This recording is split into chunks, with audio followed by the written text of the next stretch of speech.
मुलाजमा की बात मानकर मैं यूं तो उसके कमरे में आ गई, लेकिन यहाँ पर आकर भी मुझे बहुत अजीब सा लग रहा था। मुझे खौफ महसूस हो रहा था। एक अजीब सा एहसास साथ लगा हुआ था, जैसे यहाँ पर मेरे अलावा कोई और भी मौजूद है। लेकिन मुझे नहीं पता था कि मेरा ये एहसास बिल्कुल सच होगा। और फिर जैसे ही मैंने सामने की तरफ देखा तो मेरे रोंगटे खड़े हो गए।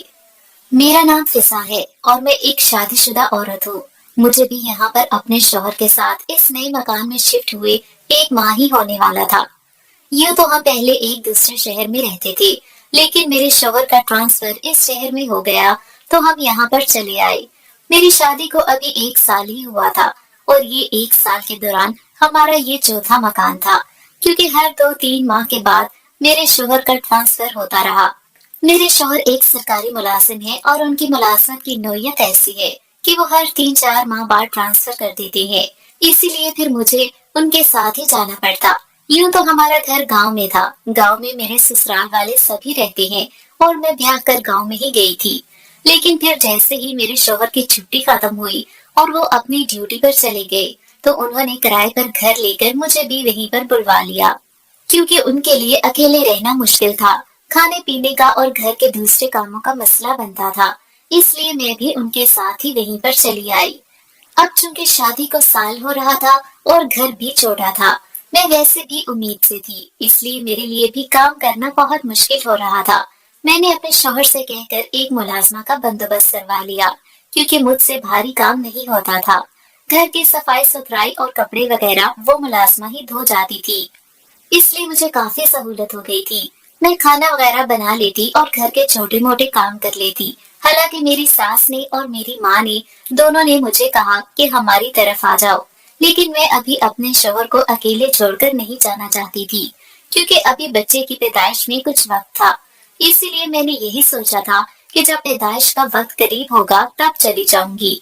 लेकिन मेरे शौहर ने मना कर दिया और वो कहने लगे, जैसे इलाज की सहूलियात यहाँ शहर में है, गांव में वैसा कुछ मुयस्सर नहीं है, इसलिए मैं तुम्हें गांव बिल्कुल नहीं भेजूंगा।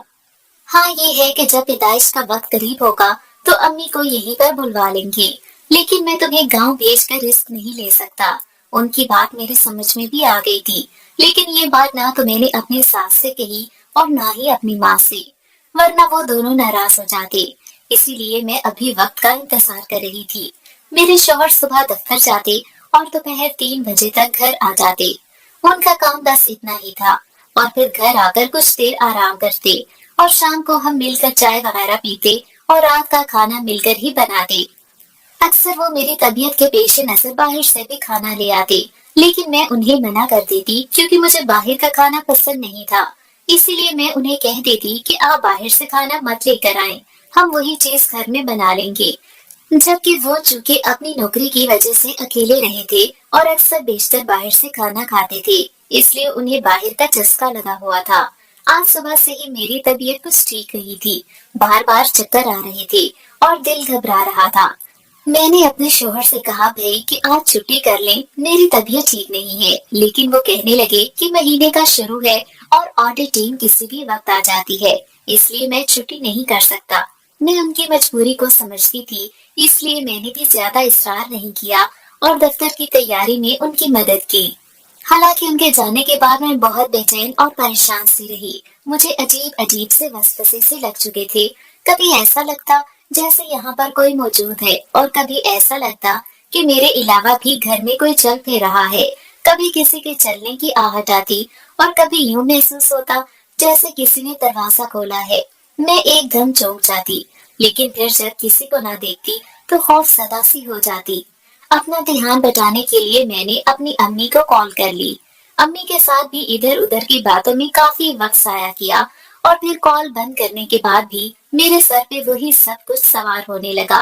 तो मैंने घबरा कर अपनी सास को कॉल मिला ली।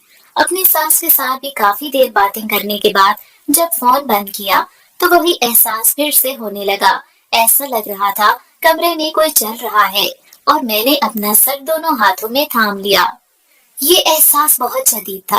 हालांकि ये घर इतना पुराना नहीं था, शायद वक्त के साथ साथ इसमें तब्दीलियां की गई थीं। इस घर में ऊपर एक कमरा बना हुआ था, वो मालिक मकान ने हमें नहीं दिया। उनका कहना था कि हमारा कुछ सामान वहाँ पर पड़ा हुआ है, اس لیے ہم وہ کمرہ آپ کو نہیں دے سکتے۔ چونکہ نیچے بھی 3 کمرے تھے اور ہماری ضرورت کے لیے کافی تھے، اس لیے ہم نے اوپر والے کمرے کا اصرار ہی نہیں کیا۔ وہ کمرہ اسی طرح بند تھا۔ ہمارا چونکہ سارا سامان نیچے تھا، اس لیے ہم اوپر جاتے ہی نہیں تھے۔ گھر میں چونکہ چھوٹا سا ایک صحن بھی تھا، اس لیے کبھی کھلی ہوا کے لیے چھت پر جانا بھی نہیں ہوا۔ حالانکہ یہاں پر رہتے ہوئے 1 ماہ ہونے والا تھا، اس سے پہلے تو کبھی اس طرح کا کوئی واقعہ نہیں ہوا تھا۔ لیکن اب 2-4 دن سے مجھے اس طرح محسوس ہو رہا تھا اور میں اس کے حوالے سے کافی پریشان تھی۔ میں نے ابھی تک اپنے شوہر سے اس سلسلے میں کوئی بات نہیں کی، کیونکہ مجھے پتا تھا کہ وہ اس طرح کی باتوں پر یقین نہیں کرتے اور انہوں نے یہی کہنا تھا کہ یہ تمہارا وہم ہے۔ لیکن میرا وہم اتنا مضبوط کیسے ہو سکتا ہے کہ مجھے صاف محسوس ہو رہا تھا جیسے کمرے میں کوئی چل پھر رہا ہو۔ باقی سارا دن میں نے بہت مشکل سے گزارا۔ جیسے ہی میرے شوہر کے آنے کا وقت ہوا، میں نے اپنے حواس بحال کر لیے، کیونکہ مجھے پتا تھا کہ وہ مجھے اس طرح دیکھ کر بہت پریشان ہو جائیں گے۔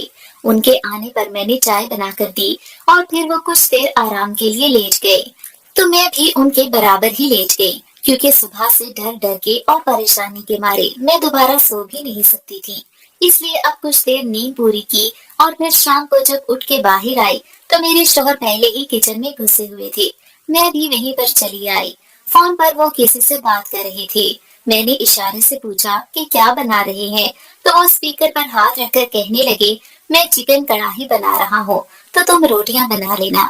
ان کی اتنی محبت پر میں شکر سے مسکرا دی، کیونکہ اب وہ اکثر ہی خود کھانا بنانے کی کوشش کرتے اور میرے لیے آسانی پیدا کرنے کی کوشش کرتے۔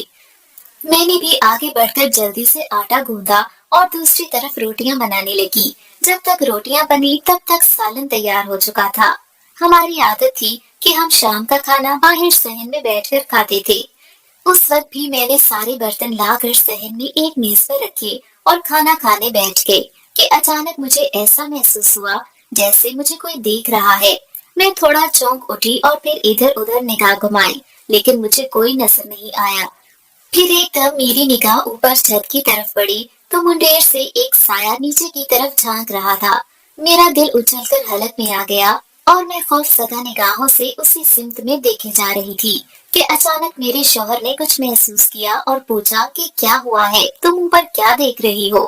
میں نے انگلی کی مدد سے اس طرف اشارہ کیا تو وہ بھی اسی طرف دیکھنے لگے، لیکن پھر چند لمحوں بعد وہ کہنے لگے، وہاں تو کچھ بھی نہیں ہے، تم کیا دیکھ رہی ہو؟ ان کی بات پر میں نے حیرت سے انہیں دیکھا اور کہا، وہاں پہ ابھی کوئی تھا، وہ نیچے دیکھ رہا تھا، کوئی کھڑا تھا وہاں پر۔ میں نے عجیب بتلاتے ہوئے انداز میں ان سے کہا، لیکن وہ بے حد لاپرواہی سے کھانا کھاتے ہوئے کہنے لگی، وہاں پر ایسا کچھ بھی نہیں ہے، تم بیکار میں پریشان ہو رہی ہو، آرام سے کھانا کھاؤ۔ لیکن اس کے بعد مجھ سے ایک نوالہ بھی نہیں لیا گیا۔ میں تھوڑی تھوڑی دیر کے بعد اوپر دیکھتی رہی، لیکن اب مجھے وہ سایہ نظر نہیں آ رہا تھا۔ میں بہت پریشان ہو گئی تھی اور دوبارہ اپنے شوہر سے یہ بات نہیں کہہ سکتی تھی، کیونکہ انہیں ویسے ہی ان باتوں پر یقین نہیں تھا، اور دوسرا وہ ابھی میری حالت دیکھ چکے تھے، نہ جانے انہیں وہ سایہ کیوں نظر نہیں آیا، جبکہ وہ تو بالکل سامنے ہی مجھے دیکھ رہا تھا۔ میں خوف سے یہی سوچ رہی تھی، لیکن مجھے اس کا کوئی حل سمجھ نہیں آیا۔ اب مجھے اس گھر سے خواب خواہ میں خوف آنے لگ گیا تھا۔ مجھے کسی کی آہٹ سنائی دیتی، ایسا لگتا کوئی چل پھر رہا ہے۔ مجھے کسی کی نظریں محسوس ہوتی، ایسا لگتا جیسے کوئی دیکھ رہا ہے، لیکن واضح طور پر سامنے کچھ بھی نہیں تھا۔ آج بھی ملازمہ صبح سے آ گئی تھی۔ میں نے اسے سارے گھر کی صفائی کروائی اور پھر اسے اپنے کپڑے دے دیے جو اسے ہاتھ سے ہی دھونے تھے۔ وہ کپڑے لے کر باہر دھونے چلی گئی، جبکہ میں کمرے میں بیٹھی ہوئی تھی کہ اچانک سے دروازہ کھلنے کی آواز آئی۔ میں سمجھی ملازمہ ہوگی۔ میں نے کہا، ہاں شبو، کیا بات ہے؟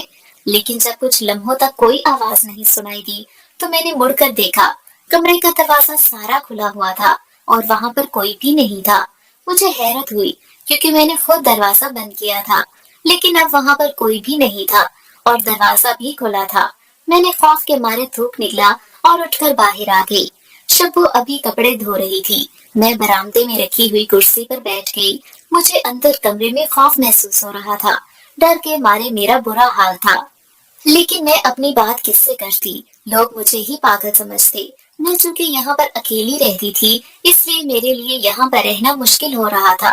शब्बो को मैंने इसरार करके कुछ देर और रोक लिया, लेकिन मैं कितनी देर तक उसे रोक सकती थी। आखिर उसे यहाँ से जाना था। और अब भी ऐसा ही हुआ। मेरे इसरार करने पर वो कुछ देर तो रुक गई, लेकिन आधे घंटे बाद ही वो जाने के लिए पर तोड़ने लगी। अब की बार मैंने भी उससे नहीं रोका और जाने दिया, क्योंकि उससे अपने भी बहुत सारे काम होते थे। ये तो उसकी मेहरबानी थी कि मुझे इतना ज्यादा वक्त दे देती थी। मैंने अपने लिए मिल्क शेक बनाया और कमरे में आ गई। कमरे में आकर दरवाजे को कुंडी लगा ली और आराम से बेड पर बैठ गई। साथ साथ टीवी देख रही थी और साथ साथ मिल्क शेक पी रही थी। दरअसल मैं अपना ध्यान इधर उधर की बेकार बातों से हटाने की कोशिश कर रही थी, लेकिन मुझे लगता है कि ये सिर्फ कोशिश ही रहेगी, जबकि मेरे ध्यान में तो वही बेकार बातें घूम रही थी। क्योंकि मेरा 7वां महीना चल रहा था कि इन्हीं दिनों में मेरी सास कुछ दिनों के लिए मेरे पास आ गई। मेरे शौहर ने ही उन्हें यहाँ पर बुलवाया था। उनका ख्याल था कि शायद मैं अकेली रहकर परेशान हो रही हूँ, इसलिए उन्होंने अपनी माँ से यहाँ पर आने का कह दिया था। और मेरी सास को भी चूंकि मेरी तरफ से फिक्र लगी रहती थी, इसलिए वो भी अगले ही दिन मेरे पास चली आई। अब वो मेरा बहुत ख्याल रखती। मैं जो थोड़ा बहुत काम कर लेती थी, अब तो वो भी नहीं कर रही थी। कपड़े और सफाई के लिए मुलाजमा थी, जबकि मैं अब अक्सर इससे बर्तन भी धुलवा लेती, क्योंकि अम्मी मुझे कोई काम नहीं करने देती थी, जबकि वो खुद सारा सारा दिन किचन में लगी रहती। कभी मेरे लिए कुछ बना रही हैं और कभी अपने बेटे की फरमाइशें पूरी कर रही हैं। इसीलिए मैं मुलाजमा से कहकर अम्मी के बर्तन धुलवा देती। मैं उन दिनों बहुत खुश थी और मुझे एक बार भी वो साया नजर नहीं आया। इसलिए मैंने अपनी सास से भी इस बारे में कुछ नहीं कहा, क्योंकि मैं नहीं चाहती थी कि वो जो चंद दिन यहाँ पर अच्छे तरीके से गुजारने आई हैं, उन्हें परेशानी हो। अम्मी 15 दिन रहने के बाद घर वापस चली गई। मुझे इन दिनों बहुत आराम था। एक तो मुझे जहनी सुकून था, एक बार भी मुझे वो साया नजर नहीं आया, और दूसरा अम्मी मेरे बहुत से काम बिना कहे कर दिया करती थी। इसलिए मैं काफी आराम तलब हो गई थी। अम्मी के जाने के बाद मुझे सही मानों में बहुत मुश्किल पेश आई। एक तो अब मेरी हालत वैसी थी, और दूसरा अम्मी के होते हुए भी मैं कोई काम नहीं कर रही थी। इसकी वजह से भी मुझ पर सुस्ती सी पड़ गई थी। मेरे शौहर रोज मुझे छेड़ते और कहते कि तुम्हारी सास तुम्हारी आदतें खराब कर गई है, और मैं हंस देती। बिल्कुल ऐसा ही था। अम्मी ने मुझे कभी बहू समझा ही नहीं था। वो हमेशा मुझे बेटी ही समझती थी, और जिस तरह एक माँ अपने बेटी के साथ चलती, वो भी इसी तरह मेरे साथ वही सलूक करती। मैं अगर सच कहूँ तो मेरी सास एक बेहतरीन सास थी। मुझे आज तक उनसे कभी कोई शिकायत नहीं हुई। इसलिए मेरी भी यही कोशिश होती थी कि मैं जितना हो सके उनके लिए आसानियां पैदा करूं। लेकिन अम्मी के जाते ही मुझे एक अजीब बात फिर महसूस हुई। अम्मी के जाते ही मुझे दोबारा से वो साया नजर आने लगा। मैं फिर से खौफजदा रहने लगी। मैंने अपने शौहर को आगाह करना चाहा, उन्हें बताना चाहा कि यहाँ पर कुछ ऐसा है जो मुझे महसूस होता है, लेकिन उन्होंने तो मेरी बात सुनकर उसे नजरअंदाज कर दिया और कहने लगे कि यहाँ पर ऐसा कुछ भी नहीं है, तुम्हें सिर्फ वहम हो रहा है। जबकि मुझे आज तक ऐसा महसूस नहीं हुआ, लेकिन मैं उन्हें अपनी बात की वजाहत पेश न कर सकी। और फिर अगले दिन जब शब्बो आई, तो उसने जब मुझे उलझा उलझा सा परेशान देखा तो कहने लगी कि बाजी, आपको क्या हुआ है?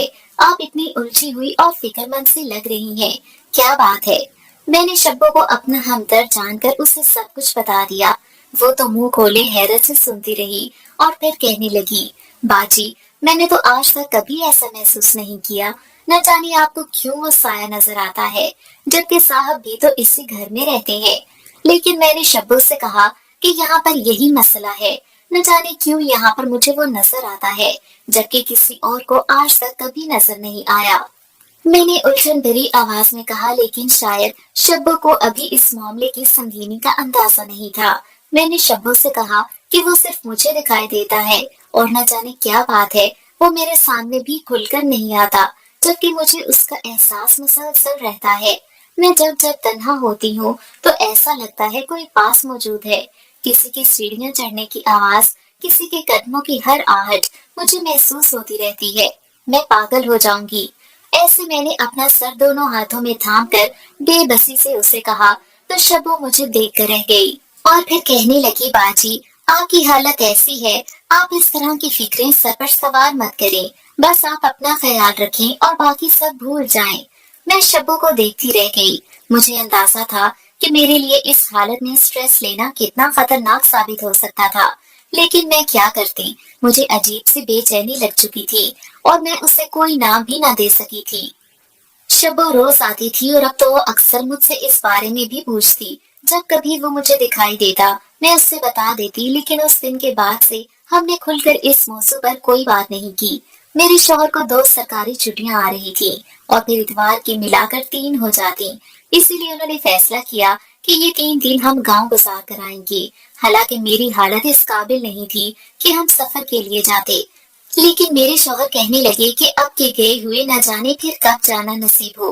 वैसे भी किस्मत से 3 छुट्टियां इकट्ठी आ रही हैं, इसलिए चलते हैं। मैं गाड़ी का बंदोबस्त कर लूंगा। मैंने भी उनकी खुशी देखते हुए हाँ कह दी और हम लोग गांव चले गए। गांव में हमारा इस्तकबाल बड़े अच्छे तरीके से किया गया, क्योंकि यहाँ पर मेरे शौहर की बहुत इज्जत और मर्तबा था। मेरा शौहर अपने माँ के अकलौते बेटे थे, इसी वजह से सब उनसे बहुत मोहब्बत करते थे और मुझे भी हाथों हाथ लिया जाता। उस वक्त भी ऐसा ही हुआ था। हम लोग जैसे ही पहुँचे तो बड़े अच्छे तरीके से इस्तकबाल करके फिर हमें फ्रेश होने के लिए कमरे में भेज दिया गया। कुछ देर आराम करने के बाद खाना खाने का वक्त हो गया तो मुलाजमा ने आकर खाने की इत्तला दी। मैं और मेरे शौहर उठकर बाहर आ गए। अम्मी ने सारा खाना अपने हाथों से तैयार किया था, क्योंकि उन्हें हमने पहले ही अपने आने के बारे में इत्तला दे दी थी, इसलिए उन्हें अंदाजा था। उन्होंने सारे खाने की डिशें मेरे शौहर की मर्जी और पसंद के मुताबिक बनाई थी, क्योंकि हम तकरीबन 8-9 माह बाद हवेली आए थे और यहाँ पर आकर मुझे एक सुकून का एहसास हुआ था। ऐसा लग रहा था जैसे बहुत अरसे के बाद किसी अपने की बाहों में आ गई हूँ। हवेली में गुजारे गए ये 3 दिन न जाने इतनी जल्दी कैसे गुजर गए कि अंदाजा ही नहीं हुआ। हम रोज गांव की सैर को निकल जाते, बाग में जाते, नहर किनारे बैठ जाते। गांव के लोग हमें रोक रोक कर अपने घर लेकर जाते और हम उनका दिल रखने की खातिर कभी पानी पी लेते और कभी कोई सौगात खा लेते। लेकिन इन 3 दिनों में एक दिन भी मुझे थकावट महसूस नहीं हुई, ना ही मैं ज़हनी तौर पर किसी परेशानी का शिकार थी। आज हमारी वापसी थी और मैं सुबह से ही उदास थी। मेरे शौहर ने मेरा उतरा हुआ मुंह देख लिया था। उन्हें बखूबी अंदाजा था कि अब मैं उदास हूँ और अभी वापस जाना नहीं चाहती, लेकिन वो मुझे यहाँ पर छोड़कर नहीं जाना चाहते थे। इसलिए मेरा उतरा हुआ मुंह नजरअंदाज करके जाने से पहले मेरी सास ने मुझे अपने कमरे में बुलवाया और मैं उनके पास मिलने गई तो मुझे कहने लगी कि बेटा, जब मैं तुम्हारी तरफ रहने आई थी तो मुझे बहुत परेशान और उलझी सी लगी थी। मैं तुमसे वजह नहीं पूछूंगी, लेकिन अगर तुम बताना चाहो तो तुम्हारी अपनी मर्जी है। लेकिन मैं तुम्हें यही कहना चाहती थी कि इस हालत में सहनी दबाव या टेंशन मत लेना। तुम्हारा पहला पहला बच्चा है, उसे किसी किस्म का नुकसान नहीं पहुंचना चाहिए। मेरी सास ने मुझे तरीके से समझा दिया, लेकिन मैंने उन्हें फिर भी उस साय के बारे में नहीं बताया, क्योंकि मुझे पता था कि यहाँ मैं उन्हें ये बात नहीं बताऊंगी और वो मुझे शहर नहीं जाने देंगी। और अगर ऐसा हो गया तो मेरे शौहर मुझसे नाराज हो जाएंगे, क्योंकि उन्होंने खास तौर पर मुझे मना किया था कि ऐसी कोई भी फजूल बात अम्मा के सामने मत करना।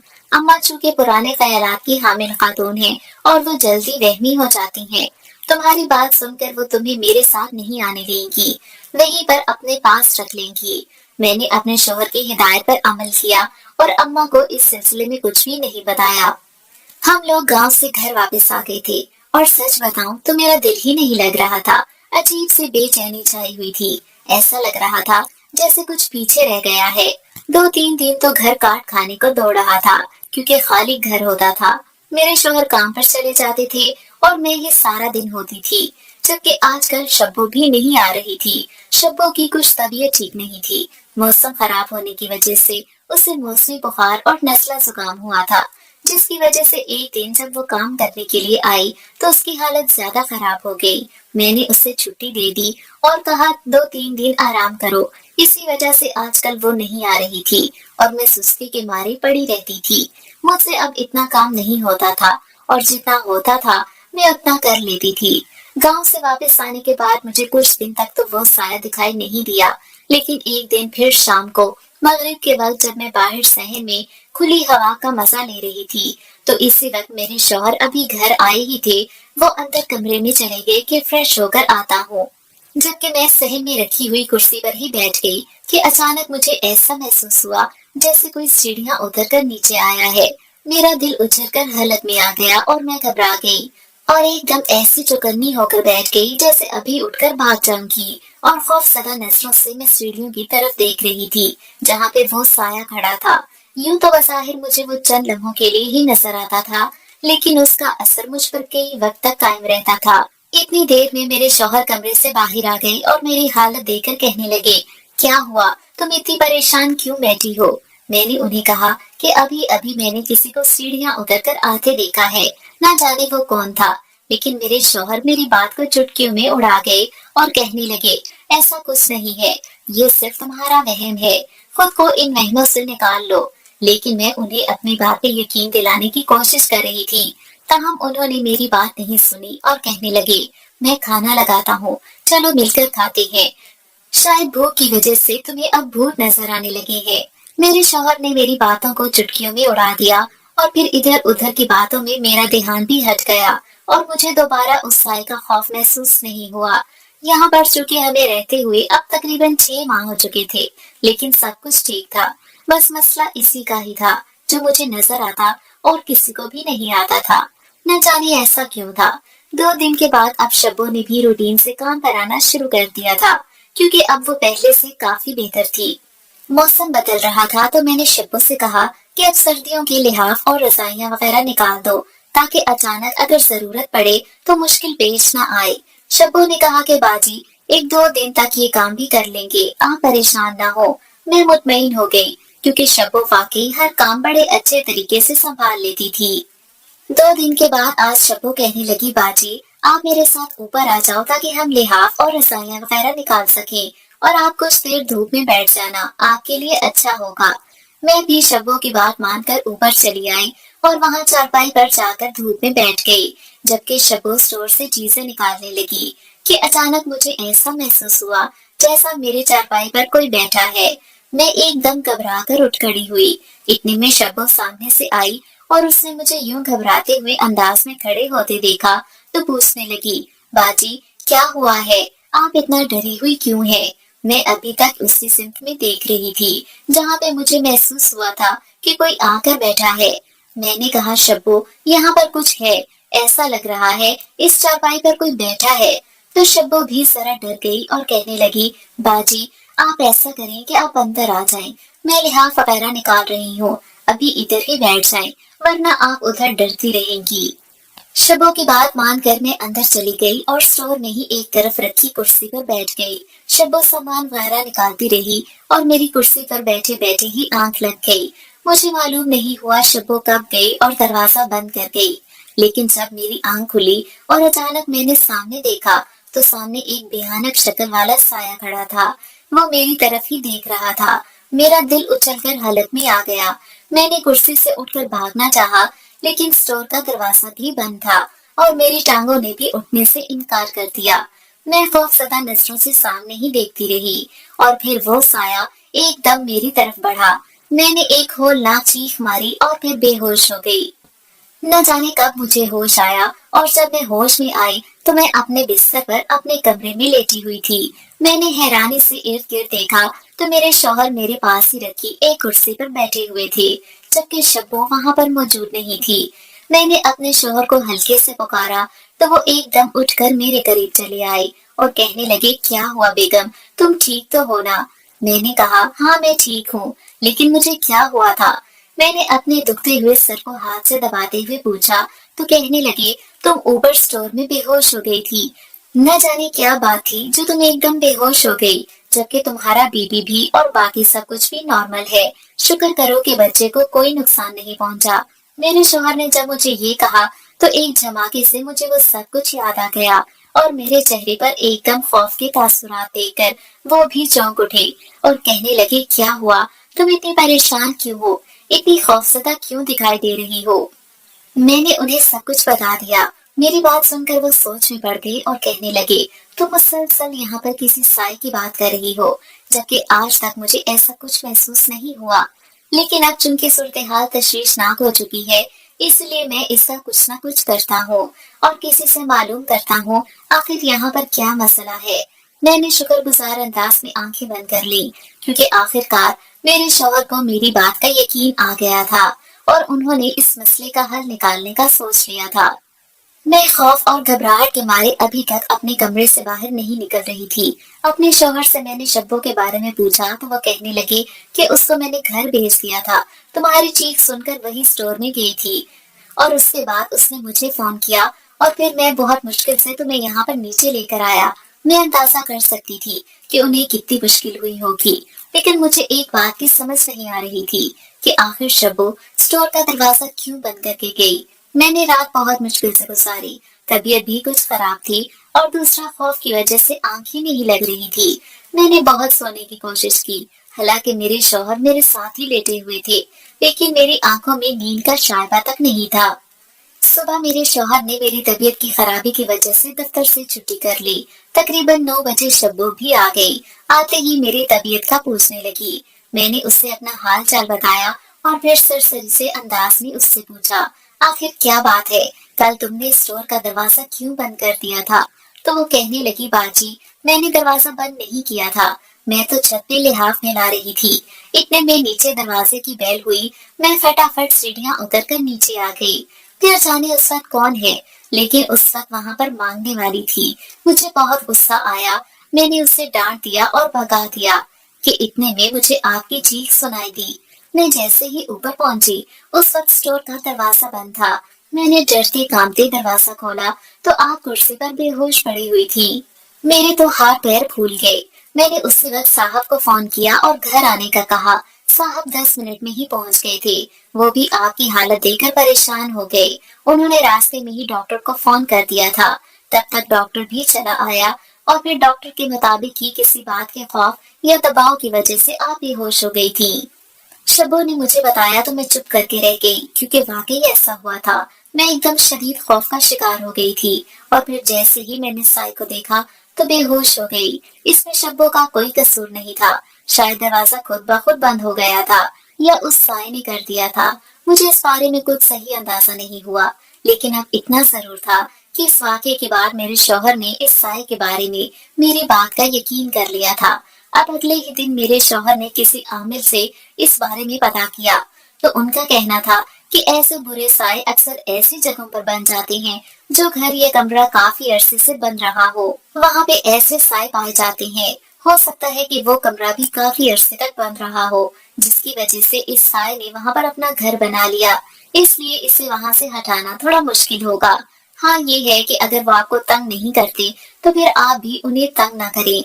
لیکن میرے شوہر نے انہیں بتایا کہ کس طرح وہ اکثر نیچے بھی آ جاتا ہے اور پھر میری بیوی کو بار بار دکھائی دیتا ہے، جس کی وجہ سے وہ خوف کا شکار رہتی ہے۔ ہمیں نہ جانے کب تک اس گھر میں رہنا ہوگا اور ہماری مجبوری ہے کہ ہم ابھی 2 ماہ تک گھر تبدیل نہیں کر سکتے، اس لیے اس سائے کا ہی کچھ کیا جائے۔ ان عامل بابا نے میرے لیے ایک تعویذ بنا کر دیا، ساتھ میں انہوں نے دم کیا ہوا پانی بھی دیا جسے گھر کے چاروں کونوں میں چھڑکنا تھا۔ میرے شوہر وہ دونوں چیزیں لے کر گھر آ گئے اور مجھے سارا سمجھا دیا۔ عامل بابا نے کوئی پڑھائی بھی بتائی تھی، میں نے وہ پڑھائی بھی شروع کر دی، چونکہ میری اپنی حالت اس طرح کی تھی، بچے کی پیدائش میں بھی کچھ ہی وقت رہ گیا تھا، اس لیے میں اب سارا وقت پڑھائی کرتی رہتی اور گھر کے کونوں خطروں میں وہ پانی چھڑک دیتی۔ میں نے عامل بابا کا دیا ہوا تعویذ بھی پہنا ہوا تھا۔ کچھ دن تو بہت سکون سے گزر گئے، لیکن پھر ایک دن جب میرے شوہر گھر پر نہیں تھے اور میں گھر پر اکیلی تھی، مجھے اوپر کے کمرے سے عجیب سی آوازیں سنائی دینے لگیں۔ ایسا لگ رہا تھا جیسے کوئی تکلیف کے باعث چیخ رہا ہے۔ میں بہت ڈر گئی تھی۔ اوپر کی آوازیں اتنی شدید تھیں کہ میرا دل خوف کے مارے کانپ رہا تھا، لیکن میں نے اوپر جانے کا رسک نہیں لیا اور میں گھر کا مین گیٹ کھول کر باہر آ گئی۔ میں نہ جانے کتنی دیر گلی میں ادھر ادھر ٹہلتی رہی۔ جب بھی گھر جانے لگتی تو مجھے وہ آوازیں پھر سے سنائی دینے لگتی اور میں خوف کے مارے اندر داخل ہی نہیں ہو پاتی۔ نہ جانے کتنا وقت اسی طرح گزر گیا کہ میرے شوہر مجھے آتے دکھائی دیے۔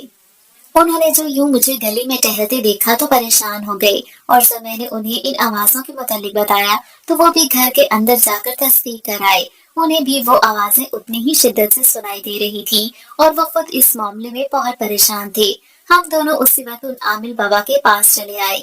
انہیں ساری صورتحال کا بتایا تو وہ کہنے لگے کہ وہ سایہ اب تم لوگوں سے متنفر ہو چکا ہے، وہ نہیں چاہتا کہ تم لوگ وہاں پر رہو، کیونکہ تم لوگوں نے اسے تنگ کیا ہے پڑھائی کر کے، اور یہ تعویذ اسے تنگ کر رہے ہیں۔ میں نے پہلے ہی کہا تھا کہ اگر وہ تمہیں تنگ نہیں کر رہا تو اسے چھیڑو مت، لیکن تم لوگوں نے اب اسے چھیڑ دیا ہے اور اب وہ اسی طرح ستاتا رہے گا۔